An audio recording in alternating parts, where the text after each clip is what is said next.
চাকুন্দি শ্রীরামকৃষ্ণ আশ্রমের ফেসবুক পেজে আপনাদের সকলকে স্বাগত এবং আমাদের এখানে অফলাইন আশ্রমে বসার বন্দোবস্ত করা হয়েছে। যারা আশ্রমে আসতে চান আশ্রমে এসে কথামৃত পাঠ শুনতে পারেন। আজকে আমাদের কথামৃত পাঠ রাখা হয়েছে, আমরা কথামৃত পাঠ করব। আপনারা জানেন শ্রী শ্রী রামকৃষ্ণ কথামৃত শ্রীম সংকলিত মাত্র 8 ঘন্টা পাঠ হবে। পাঠ আমরা নিয়মিত যে পাঠ করি সেই পাঠটি দীর্ঘায়িত হয় না। বিশেষ বিশেষ প্রোগ্রামের ক্ষেত্রে আমরা 1 ঘন্টার মতো পাঠ রাখি। আজকে শুধুমাত্র 30 মিনিট আমরা কথামৃত পাঠ ও আলোচনা করব। আমরা কথামৃতের যে প্রণাম মন্ত্র, যেটা দিয়ে আমরা কথামৃত শুরু করি, প্রথমে সেই মন্ত্রটি পাঠ করে নেব। ওম তব কথামৃতম তপ্ত জীবনম কবিভিरीरितं কলমশাপহম শ্রবণমঙ্গলম শ্রীমদাততম ভুবি গৃণন্তি ये ভুরিদা জনঃ।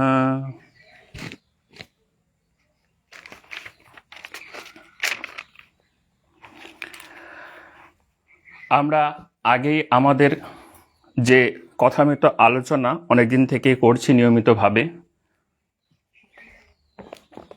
কিছু পুনর্নির্মাণ কর্মের জন্য আমাদের পাঠ কিছুকালের জন্য অনিয়মিত হয়ে পড়েছে। তাই এখন আমরা সপ্তাহে 1 দিন করে কথামৃত পাঠ করছি, বৃহস্পতিবার 4:35 থেকে 5:05, এবং 1 দিন করে গীতা পাঠ করছি রবিবার 4:35 থেকে 5:05। এবং আমরা চেষ্টা করছি সেগুলি ফেসবুক পেজে সরাসরি সম্প্রসারণ করার। আপনারা আমাদের সঙ্গে যুক্ত হন। আমরা সরাসরি পাঠে চলে যাই। যেহেতু আমরা প্রথম থেকে আগেই পাঠ করে এসেছি, আজকে আমরা যে অবস্থায় পাঠ সমাপ্ত করেছিলাম সেখান থেকেই পাঠ শুরু করব। যারা নিয়মিত আমাদের আলোচনা শুনেছিলেন তারা তারপর থেকেই অনুসরণ করবেন। আমরা শুরু করছি 1883 খ্রিস্টাব্দের 11 মার্চের আলোচনা। আমার পুস্তকে পৃষ্ঠা সংখ্যা হচ্ছে 148। সেই পৃষ্ঠা সংখ্যা বিভিন্ন জায়গায় বিভিন্ন রকম হতে পারে। আমরা শুরু করছি 1883 খ্রিস্টাব্দের 11 মার্চ, 5ম পরিচ্ছেদ। যারা পুস্তক অনুসরণ করতে চান, শ্রীরামকৃষ্ণ দক্ষিণেশ্বর মন্দিরে 5ম পরিচ্ছেদ, সাকার নিরাকার ঠাকুর শ্রীরামকৃষ্ণের রাম নামে সমাধি, এই জায়গাতে আমরা আছি। এইবার ঠাকুর শ্রীরামকৃষ্ণ ভক্ত সঙ্গে ঘরের উত্তর পূর্ব বারান্দায় আসিয়াছেন। ভক্তদের মধ্যে দক্ষিণেশ্বরবাসী একজন গৃহস্থ বসিয়া আছেন। তিনি গৃহে বেদান্ত চর্চা করেন। ঠাকুরের সম্মুখে শ্রীযুক্ত কেদার চাটুর্যের সঙ্গে তিনি শব্দব্রহ্ম সম্বন্ধে কথা কহিতেছেন।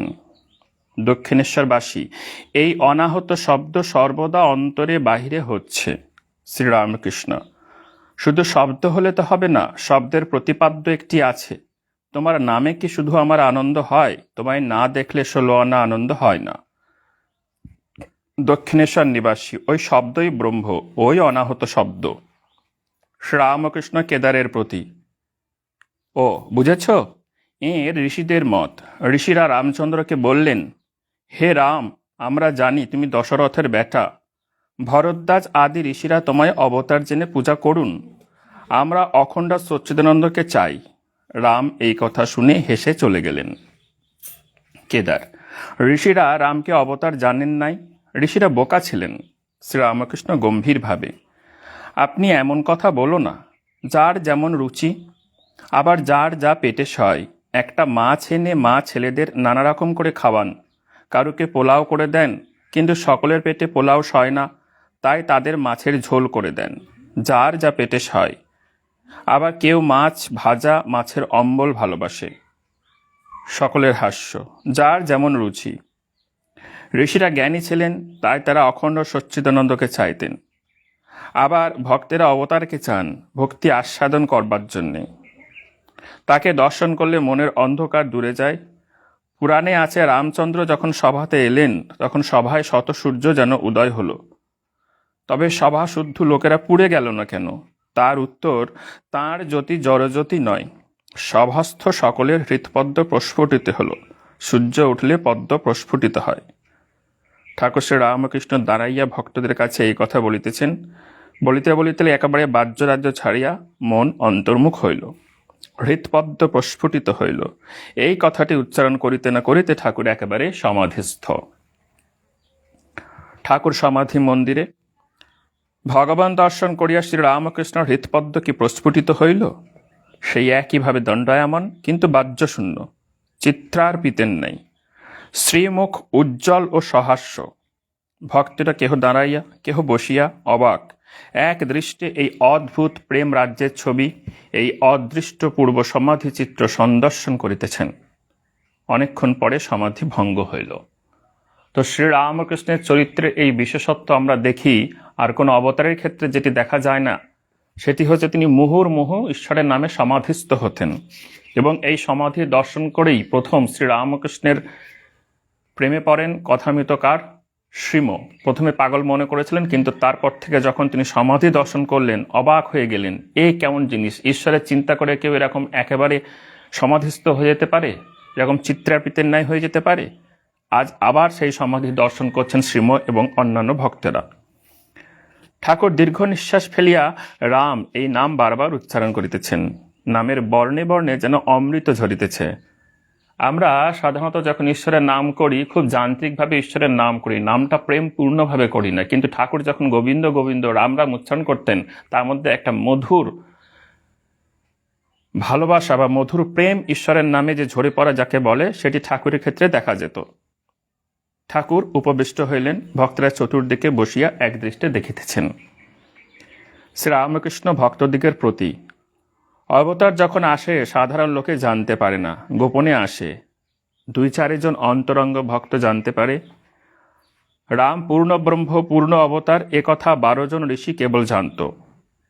অন্যান্য ঋষিরা বলেছিল, হে রাম, আমরা তোমাকে দশরথের বেটা বলেই জানি।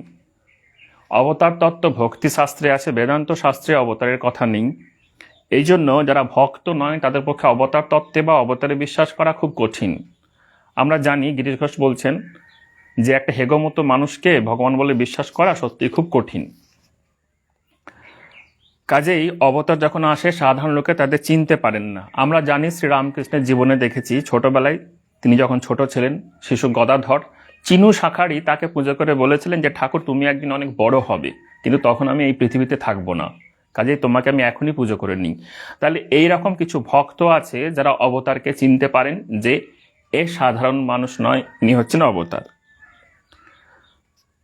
রাম পূর্ণ ব্রহ্ম, পূর্ণ অবতার, কথা 12 জন ঋষি কেবল জানত। অন্যান্য ঋষিরা বলেছিল, হে রাম, আমরা তোমাকে দশরথের বেটা বলেই জানি। অখণ্ড সচ্চিদানন্দকে কি সকলে ধরতে পারে? কিন্তু নিত্যে উঠে যে বিলাসের জন্য লীলায় থাকে তারই পাকা ভক্তি। বিলাতে কুইনকে দেখে এলে পর তখন কুইনের কথা, কুইনের কার্য এই সকল বর্ণনা করা চলতে পারে। কুইনের কথা তখন বলা ঠিক ঠিক হয়। ভরদ্বাজ আদি ঋষি রামকে স্তব করেছিলেন আর বলেছিলেন, হে রাম, তুমি সেই অখণ্ড সচ্চিদানন্দ, তুমি আমাদের কাছে মানুষরূপে অবতীর্ণ হয়েছ। বস্তুত তুমি তোমার মায়া আশ্রয় করেছ বলে তোমাকে মানুষের মতো দেখাচ্ছে। ভরদ্বাজ আদি ঋষি রামের পরম ভক্ত, তাঁদের ভক্তি পাকা ভক্তি। আমরা কথামিতে বারবার পাই ঠাকুর বলছেন কাঁচা ভক্তি এবং পাকা ভক্তির কথা। 6ষ্ঠ পরিচ্ছেদ কীর্তনানন্দে ও সমাধি মন্দিরে ভক্তেরা এই অবতার তত্ত্ব অবাক হইয়া শুনিতেছেন। কেহ কেহ ভাবিতেছেন, কি আশ্চর্য! বেদোক্ত অখণ্ড সচ্চিদানন্দ, যাহাকে বেদে বাক্যমনের অতীত বলিয়াছে, সেই পুরুষ আমাদের সামনে 14 পাওয়া মানুষ হইয়া আসেন। ঠাকুর শ্রী রামকৃষ্ণ যে কালে বলিতেছেন সেকালে অবশ্যই হইবে। যদি তাহা না হইত, তাহলে রাম রাম করিয়া এই মহাপুরুষের কেন সমাধি হইবে? নিশ্চয়ই ইনি হৃৎপদ্মে রামরূপ দর্শন করিতেছিলেন। দেখিতে দেখিতে কন্যগর হইতে ভক্তেরা খোলকর্তা লইয়া সংকীর্তন করিতে করিতে বাগানে আসিয়া উপস্থিত হইলেন। মনমোহন নবাই ও অন্যান্য অনেকে রাম সংকীর্তন করিতে করিতে ঠাকুরের কাছে সেই উত্তর পূর্ব বারান্দায় উপস্থিত। ঠাকুর শ্রী রামকৃষ্ণ প্রেমোন্মত্ত হইয়া তাহাদের সহিত সংকীর্তন করিতেছেন। নৃত্য করিতে করিতে মাঝে মাঝে সমাধি, তখন আবার সংকীর্তনের মধ্যে চিত্রার্পিতের ন্যায় দাঁড়াইয়া আছেন। সেই অবস্থায় ভক্তরা তাহাকে পুষ্পমালা দিয়া সাজাইলেন, বড় বড় গোড়ে মালা। ভক্তরা দেখিতেছেন যেন শ্রী গৌরাঙ্গ সম্মুখে দাঁড়াইয়া গভীর ভাব সমাধি নিমগ্ন। প্রভুর কখনো অন্তর্দশা, তখন জড়বৎ চিত্রার্পিতের ন্যায় বাহ্যশূন্য হইয়া পড়েন। কখনো বা অর্ধবাহ্য দশা, তখন প্রেমাবিষ্ট হইয়া নৃত্য করিতে থাকেন। আবার কখনো বা শ্রী গৌরাঙ্গের ন্যায় বাহ্য দশা, তখন ভক্ত সঙ্গে সংকীর্তন করেন। ঠাকুর সমাধিস্থ, দাঁড়াইয়া, গলায় মালা, পাছে পড়িয়া যান ভাবিয়া একজন ভক্ত তাহাকে ধরিয়া আছেন। চতুর্দিকের ভক্তেরা দাঁড়াইয়া খোল কর্তাল লইয়া কীর্তন করিতেছেন। ঠাকুরের দৃষ্টি স্থির, চন্দ্রবদন প্রেমানুরঞ্জিত, ঠাকুর পশ্চিমাস্য। এই আনন্দমূর্তি ভক্তেরা অনেকক্ষণ ধরিয়া দেখিতে লাগিলেন। সমাধি ভঙ্গ হইল, বেলা হইয়াছে। কিয়ৎক্ষণ পরে কীর্তনও থামিল। ভক্তেরা ঠাকুরকে আহার করাইবার জন্য ব্যস্ত হইলেন। ঠাকুর কিয়ৎকাল বিশ্রাম করিয়া নববস্ত্র পীতাম্বর পরিধান করিয়া ছোট খাটটিতে বসিলেন। পীতাম্বরধারী সেই আনন্দময় মহাপুরুষের জ্যোতির্ময় ভক্ত চিত্ত বিনোদন অপরূপ রূপ ভক্তরা দর্শন করিতেছেন। সেই দেব দুর্লভ পবিত্র মোহনমূর্তি দর্শন করিয়া নয়নে তৃপ্তি হইল না। ইচ্ছা আরও দেখি আরও দেখি। সেই রূপসাগরে মগ্ন হয়। ঠাকুর আহারে বসিলেন, ভক্তেরাও আনন্দে প্রসাদ পাইলেন। সপ্তম পরিচ্ছেদ, গোস্বামীর সঙ্গে সর্বধর্ম সমন্বয় প্রসঙ্গে। আহারের পর ঠাকুর শ্রী রামকৃষ্ণ ছোট খাটটিতে বিশ্রাম করিতেছেন। ঘরে লোকের ভিড় বাড়িতেছে।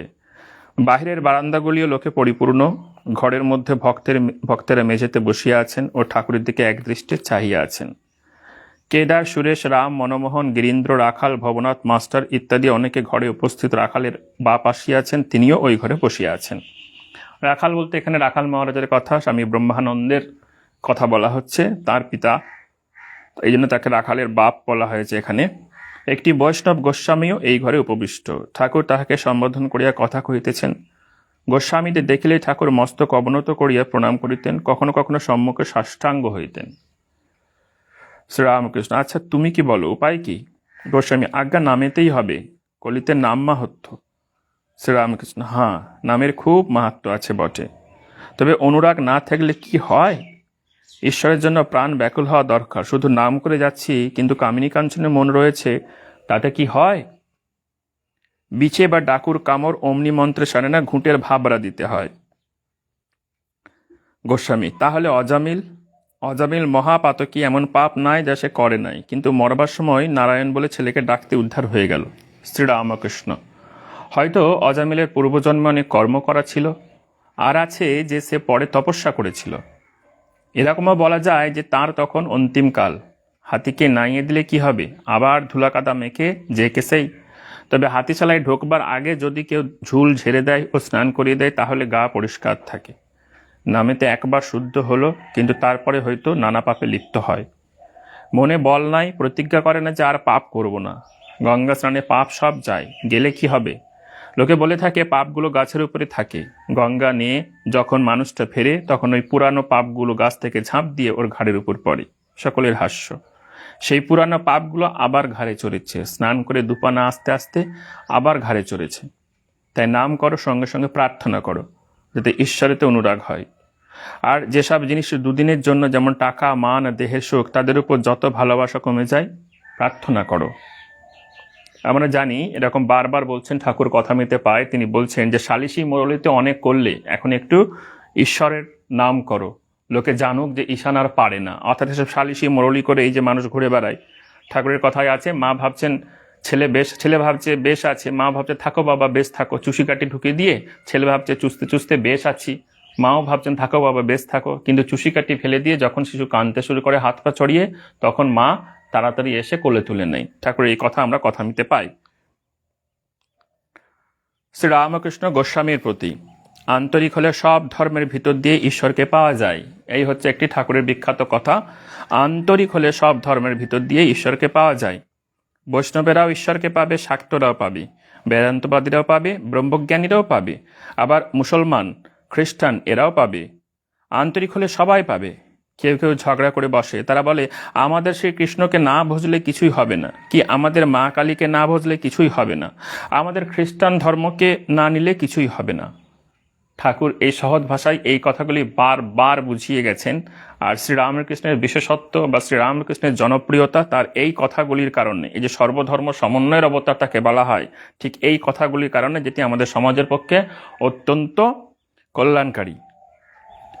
এসব বুদ্ধির নাম মতুয়ার বুদ্ধি, অর্থাৎ আমার ধর্মই ঠিক আর সকলের মিথ্যা, এ বুদ্ধি খারাপ। ঈশ্বরের কাছে নানা পথ দিয়ে পৌঁছানো যায়। আবার কেউ কেউ বলে ঈশ্বর সাকার, তিনি নিরাকার নন, এই বলে আবার ঝগড়া। যে বৈষ্ণব সে বেদান্তবাদীর সঙ্গে ঝগড়া করে।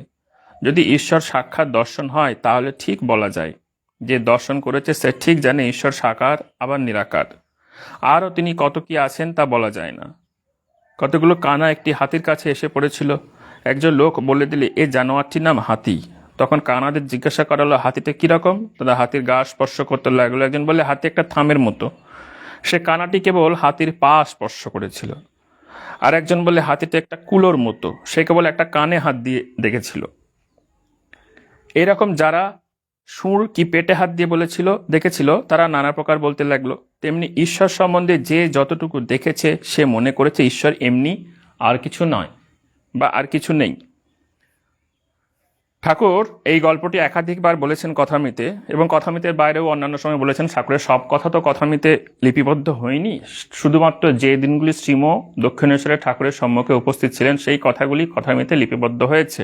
বাকি ঠাকুরের দীর্ঘ জীবনের সব কথা কথামিতে কিন্তু লিপিবদ্ধ হয়নি, সেটা আমাদের মনে রাখতে হবে। একজন লোক বাজ্যে থেকে ফিরে এসে বললে গাছতলায় একটি সুন্দর লাল গিরগিটি দেখে এলুম। আর একজন বললে আমি তোমার আগে সেই গাছতলায় গিয়েছিলুম। লাল কেন হবে, সে সবুজ, আমি স্বচক্ষে দেখেছি। আর একজন বললে ও আমি বেশ জানি, তোমাদের আগে গিয়েছিলাম, সে গিরগিটি আমিও দেখেছি, সে লালও নয় সবুজও নয়, স্বচক্ষে দেখেছি নীল। আর দুইজন ছিল, তারা বললে হলদে পাঁচটে, নানা রকম রং। শেষে সব ঝগড়া বেঁধে গেল। সকলে জানে আমি যা দেখেছি তাই ঠিক। তাদের ঝগড়া দেখে একজন লোক জিজ্ঞাসা করলে ব্যাপার কি। যখন সব বিবরণ শুনলে তখন বললে আমি ওই গাছতলাতেই থাকি, আর ওই জানোয়ার কি আমি চিনি। তোমরা প্রত্যেকে যা বলছো তা সব সত্য। ও গিরগিটি কখনো সবুজ, কখনো নীল, এইরূপ নানা রং হয়। আবার কখনো দেখি একেবারে কোনো রং নাই, নির্গুণ। গোস্বামীর প্রতি তা ঈশ্বর শুধু সাকার বললে কি হবে, তিনি শ্রীকৃষ্ণের ন্যায় মানুষের মতো দেহ ধারণ করে আসেন, এও সত্য। নানা রূপ ধরে ভক্তকে দেখা দেন, এও সত্য।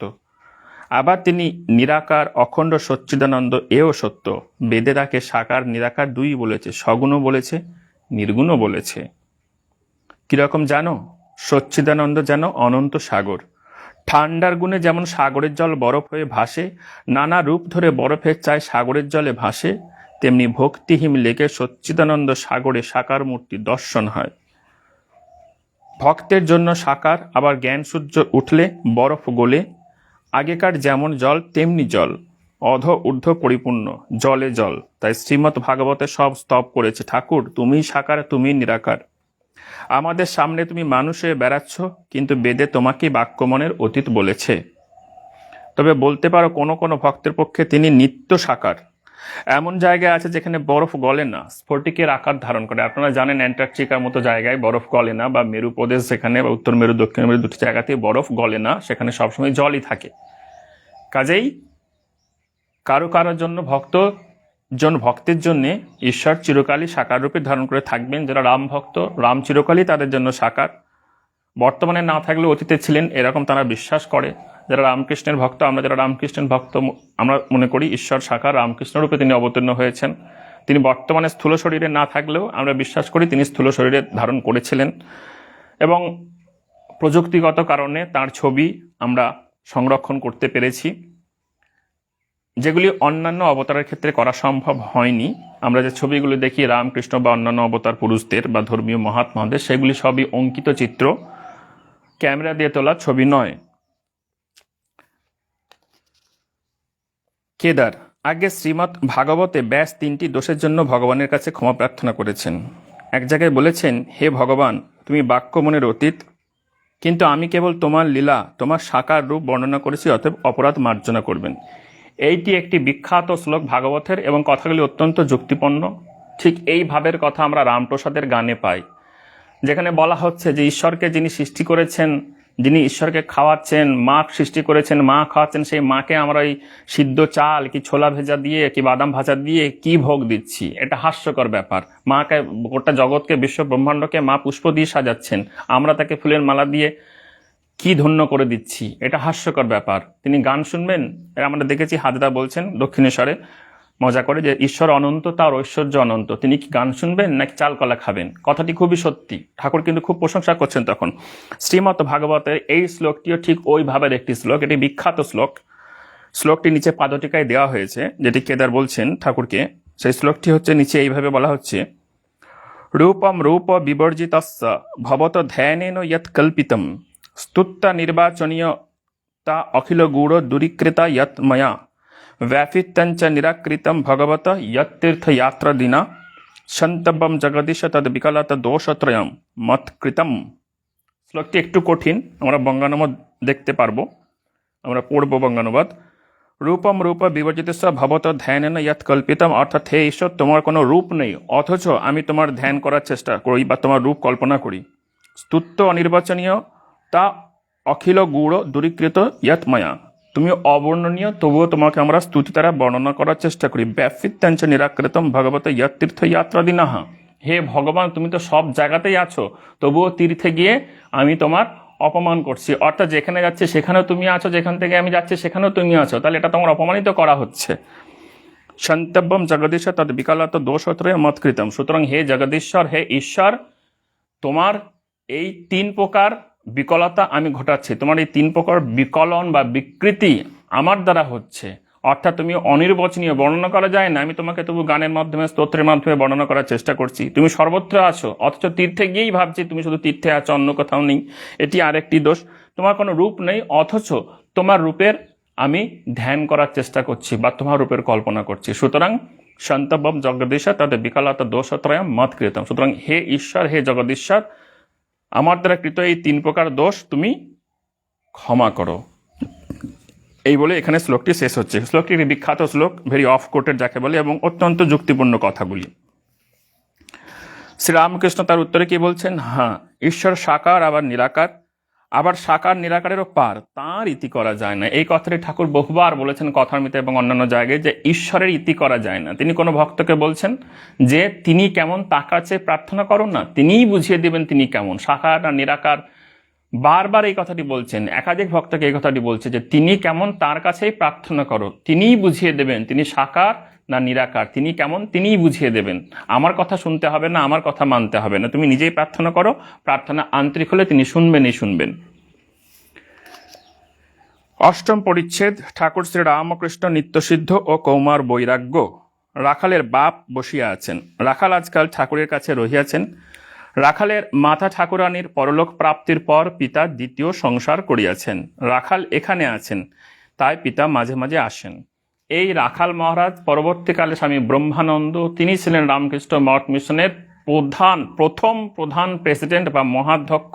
স্বামী বিবেকানন্দ রামকৃষ্ণ মিশন প্রতিষ্ঠার পরে রাখাল মহারাজকে তিনি বড় দাদার মতো মনে করতেন, বা রাখাল মহারাজ বিবেকানন্দকে দাদার মতো মনে করতেন। তাদের মধ্যে ভ্রাতৃত্বের বন্ধন খুব দৃঢ় ছিল। রাখালদা বলেই ডাকতেন স্বামীজি। এই রাখাল মহারাজ তিনিও বিবাহিত ছিলেন এবং তার একটি সন্তানও ছিল, কিন্তু সংসার তাকে ধরে রাখতে পারেনি। তার পিতার কথা বলা হচ্ছে, তার স্ত্রী বিয়োগ হওয়ায় তিনি দ্বিতীয়বার সংসারও করেছেন। তিনি মাঝে মাঝে ঠাকুরের কাছে আসতেন এবং তার ছেলে রাখাল মহারাজ, যাকে তিনি শ্রীরামকৃষ্ণ মানসপুত্র বলে মনে করতেন, সেই রাখাল মহারাজ দক্ষিণেশ্বরে থাকতেন। তিনি ওখানে থাকাতে বিশেষ আপত্তি করেন না, অর্থাৎ তার ছেলে রাখালের ঠাকুরের কাছে থাকাতে বিশেষ আপত্তি করেন না। ইনি সম্পন্ন ও বিষয়ী লোক, মামলা মোকদ্দমা সর্বদা করিতে হয়। ঠাকুর শ্রী রামকৃষ্ণের কাছে অনেক উকিল, ডেপুটি ম্যাজিস্ট্রেট ইত্যাদি আসেন। রাখালের পিতা তাহাদের সঙ্গে আলাপ করিতে মাঝে মাঝে আসেন। তাহাদের নিকট বিষয়কর্ম সম্বন্ধে অনেক পরামর্শ পাইবেন। ঠাকুর শ্রী রামকৃষ্ণ মাঝে মাঝে রাখালের বাপকে দেখিতেছেন। ঠাকুরের ইচ্ছা রাখাল তার কাছে দক্ষিণেশ্বরে থাকিয়া যান।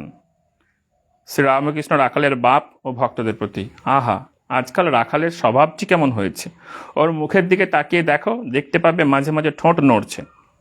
অন্তরে ঈশ্বরের নাম জপ করে কি না, তাই ঠোঁট নড়ে। এসব ছোকরারা নিত্যসিদ্ধে থাক, ঈশ্বরের জ্ঞান নিয়ে জন্মেছে। একটু বয়স হলেই বুঝতে পারে সংসার গায়ে লাগলে আর রক্ষা নাই। বেদেতে হোমা পাখির কথা আছে, সে পাখি আকাশেই থাকে, মাটির উপর কখনো আসে না। আকাশে ডিম পারে, ডিম পড়তে থাকে, কিন্তু এত উঁচুতে পাখি থাকে যে পড়তে পড়তে ডিম ফুটে যায়। তখন পাখির ছানা বেরিয়ে পড়ে, সেও পড়তে থাকে, তখনও এত উঁচু যে পড়তে পড়তে ওর পাখা উঠে ও চোখ ফোটে। তখন সে দেখতে পায় যে আমি মাটির উপরে পড়ে যাব, মাটিতে পড়লেই মৃত্যু। মাটি দেখাও যা, অমনি মার দিকে চোঁচা দৌড়, একেবারে উঠতে আরম্ভ করে দিল, যাতে মার কাছে পৌঁছতে পারে। 1 লক্ষ্য মার কাছে যাওয়া। এখন এই বেদেতে সত্যি হোমা পাখির কথা আছে কিনা সেটা গবেষণার বিষয়, কিন্তু প্রচলিতভাবে ঠাকুর এই কথা কোথাও শুনেছেন এবং রূপক অর্থে ঠাকুর এটি একাধিকবার ব্যবহার করেছেন নিত্যসিদ্ধের থাক ব্যাপারটা বোঝানোর জন্য। তো এরকম হোমা পাখি বাস্তবে আছে কিনা সেটাও আমাদের জানা নেই, কিন্তু রূপক হিসাবে বা উপমা হিসেবে যদি আমরা নিই তাহলে নিত্যসিদ্ধের থাক যাদের বলা হতো তার মধ্যে তার সন্ন্যাসী শিষ্যরা সকলেই ছিলেন, তিনি তাদেরকে সবাই নিত্যসিদ্ধের থাক বলেই মনে করতেন। সেই নিত্যসিদ্ধের থাকের উদাহরণ হিসাবে ঠাকুর রাখাল মহারাজকে উল্লেখ করছেন। এসব ছোকরারা ঠিক সেই রকম, ছেলেবেলায় সংসার দেখে ভয়, এক চিন্তা কিসে মার কাছে যাব, কিসে ঈশ্বর লাভ হয়। যদি বলো বিষয়ের মধ্যে থাকা, বিষয়দের ঔরসে জন্ম, তবে এমন ভক্তি এমন জ্ঞান হয় কেমন করে। তার মানে আছে, বিষ ঠাকুরে যদি ছোলা পড়ে তাহলে তাতে ছোলা গাছই হয়। সেই ছোলাতে কত ভালো কাজ হয়, বিষ ঠাকুরে পড়েছে বলে কি অন্য গাছ হবে? আহা, রাখালের স্বভাব আজকাল কেমন হয়েছে, তা হবে নাই বা কেন? ওল যদি ভালো হয় তার মুখিটিও ভালো হয়। সকলের হাস্য, যেমন বাপ তার তেমনি ছেলে। অর্থাৎ রাখালের সামনে তিনি তার পিতারও প্রশংসা করছেন যে গাছ ভালো না হলে ফল ভালো হয় না। এভাবে তিনি তার পিতাকে খুশি করার চেষ্টা করছেন এই বলে যে ছেলে কোনো খারাপ জায়গায় নেই, ছেলে তার কাছে আছে, মানে ধর্মপথে আছে, একটি ভালো জায়গাতেই আছে। মাস্টার একান্তে গিরীন্দ্রের প্রতি সাকার নিরাকারের কথাটি ইনি কেমন বুঝিয়ে দিলেন। বৈষ্ণবেরা বুঝি কেবল সাকার বলে গিরীন্দ্র, তা হবে, ওরা একঘেয়ে। মাস্টার, নিত্য সাকার আপনি বুঝেছেন স্ফটিকের কথা, আমি ওটা ভালো বুঝতে পারছি না। শ্রীরামকৃষ্ণ মাস্টারের প্রতি, হাগা তোমরা কি বলা বলি করছো? মাস্টার মানে এখানে কথামিতকার মাস্টারের কথা বলা হচ্ছে, শ্রীমোর কথা বলা হচ্ছে। তিনি কথামিতে বিভিন্ন নামে নিজেকে প্রকাশ করেছেন, কখনো মাস্টার, কখনো শ্রীমো, কখনো মহেন্দ্র, কখনো এইভাবে বিভিন্ন জায়গায় তিনি বিভিন্ন নামে নিজেকে প্রকাশ করেছেন। মাস্টার ও গিরীন্দ্র একটু হাসিয়া চুপ করিয়া রহিলেন। বৃন্দেঝি রামলালের প্রতি, ও রামলাল, এই লোকটিকে এখন খাবার দাও, আমার খাবার তারপরে দিও। শ্রীরামকৃষ্ণ, বৃন্দেকে খাবার এখনো দেয় নাই? বৃন্দেঝি ছিলেন দক্ষিণেশ্বরে ঠাকুরের ঘর পরিষ্কার করতেন, তার নাম ছিল বৃন্দেঝি। আমরা কথার ভিতরে একদম প্রথম দিকে দেখি শ্রীমোর প্রথম দর্শন, তখন তিনি বৃন্দেঝিকেই জিজ্ঞেস করছেন এসে যে তিনি কি এখন সাধুটি যে এখানে থাকে তিনি কি এখন আছেন। তারপরে তিনি জিজ্ঞেস করছেন তিনি কি খুব বই টই পড়েন। এই বৃন্দেঝির সেই বিখ্যাত উত্তর আমরা অনেকে সেগুলি কোট করে থাকি, আর বাবা বই সব ওনার মুখে। এই বৃন্দেঝি তখন উত্তর দিয়েছিলেন এই শ্রীমোকে, এই কথামিতকার শ্রীমোকে, আর বাবা বই সব ওনার মুখে। সে বৃন্দেঝির কথা, অর্থাৎ ঠাকুর যে সেই বৃন্দেঝির যত্ন করেন, কেয়ার নেন, এই কথা থেকে বোঝা যাচ্ছে। কেন তার খিদে পেয়েছে কথা হতে হতে, তখন বৃন্দেঝির নিজের খাবার ইচ্ছা হচ্ছে, তখন সেই রামলালের প্রতি বলছে যে ও রামলাল, এই লোকটিকে এখন খাবার দাও, আবার আমার খাবার তারপরে দিও। তো শ্রীরামকৃষ্ণ খবর নিচ্ছেন যে বৃন্দেকে খাবার এখনো দেয় নাই। নবম পরিচ্ছেদ। অপরাহ্নে ভক্তেরা পঞ্চবটীমূলে কীর্তন করিতেছেন। দক্ষিণেশ্বরে ঠাকুরের সেই বিখ্যাত পঞ্চবটীমূল। ঠাকুর শ্রীরামকৃষ্ণ তাহাদের সহিত যোগদান করিলেন। আজ ভক্ত সঙ্গে মান নাম কীর্তন করিতে করিতে আনন্দে ভাসিলেন। শ্যামাপদ আকাশেতে মন ঘুড়িখান উড়তেছিল, কলুষের কু বাতাস ফেয়ে গোত্তা খেয়ে পড়ে গেল। মায়াকান্নি হলো ভারী, আর আমি উঠাতে নাড়ি, দ্বারাসুত কলের দড়ি ফাঁস লেগে সে ফেঁসে গেল। ইত্যাদি ইত্যাদি গান চলছে। আবার গান হইল, গানের সঙ্গে সঙ্গে খোল করতালি বাজিতে লাগিল, ঠাকুর ভক্তের সঙ্গে নাচিতেছেন। মজলো আমার মন ভ্রমরা, শ্যামাপদ নীলকমলে, শ্যামাপদ নীলকমলে ভাই, কালীপদ নীলকমলে, ইত্যাদি ইত্যাদি। এই গানগুলো অত্যন্ত সুরেলা, শ্যামা সঙ্গীত আমরা যারা বলি, বা কীর্তন চলিতেছে, ভক্তরা গান গাইতেছেন। শ্যামা মা কি কল করেছে, কালী মা কি কল করেছে, 14 পাওয়া কলের ভিতরই কত রঙ্গ দেখাইতেছে। ভবে আশা খেলতে পাশা, কত আশা করেছিলাম, আবার আশার আশা ভাঙা দশা, প্রথমে পঞ্জুরি পেলাম, ইত্যাদি ইত্যাদি। ভক্তরা আনন্দ করিতে লাগিলেন। তাহারা একটু থামিলে ঠাকুর গাত্রোত্থান করিলেন। ঘরে ও আশেপাশে এখনো অনেকগুলি ভক্ত আছেন। ঠাকুর শ্রী রামকৃষ্ণ পঞ্চবটী হইতে দক্ষিণাস্য হইয়া নিজের ঘরের দিকে যাইতেছেন। সঙ্গে মাস্টার। বকুলতলায় আসিলে পর শ্রীযুক্ত ত্রৈলোক্যের সহিত দেখা হইল। তিনি প্রণাম করিলেন। শ্রী রামকৃষ্ণ ত্রৈলোক্যের প্রতি, পঞ্চবটিতে ওরা গান গাচ্ছে, চলো না একবার। ত্রৈলোক্য, আমি গিয়ে কি করব? শ্রীরামকৃষ্ণ, কেন, বেশ একবার দেখতে। ত্রৈলোক্য, একবার দেখে এসেছি। শ্রীরামকৃষ্ণ, আচ্ছা আচ্ছা, বেশ বেশ বেশ। তো আজ আমাদের পাঠ এই পর্যন্তই। আমরা দেখেছি দক্ষিণেশ্বরে ঠাকুরের ঘরে নিত্য ভক্তদের আনাগোনা। শ্রীমৌ সপ্তাহে 1, 2 বা 3 বার স্কুল ছুটি পেলেই তিনি আসতেন ঠাকুরের কাছে। এবং ঠিক সেই দিনের কথাগুলি লিপিবদ্ধ করতেন, যেগুলি পরবর্তীকালে আমরা কথামৃত রূপে পাই। তো আজকেও দেখলাম ঠাকুরের ঘরে ভক্তের আগমন হয়েছে, শ্রীমও উপস্থিত আছেন এবং কীর্তনানন্দ ঠাকুরের নিত্য সমাধি সবই আমরা দেখলাম। কথামৃতের পাতায় পাতায় ছড়িয়ে আমরা এরকম দৃশ্য পাই। কথামৃতকার বর্ণনা করছেন, তিনি মত্ত মাতঙ্গের ন্যায় নৃত্য করিতেছেন, তিনি কিন্নর কণ্ঠে গান করিতেছেন। এই কথাগুলি আমরা কথামৃতের পাতায় পাতায় দেখতে পাই। আজ আমরা এখানেই আমাদের পাঠ শেষ করছি। আমার নির্ধারিত সময়ে আমরা পৌঁছে গেছি। তার প্রণাম মন্ত্র দিয়ে আমরা পাঠ শেষ করব। ওম নিরঞ্জনম নিত্যম অনন্তরূপম ভক্তানুকম্পাধৃতবিগ্রহং বৈয়েশাবতারম পরমেশমিড্ডম তঙ্গড়ামকৃষ্ণম শিরসা নমামি।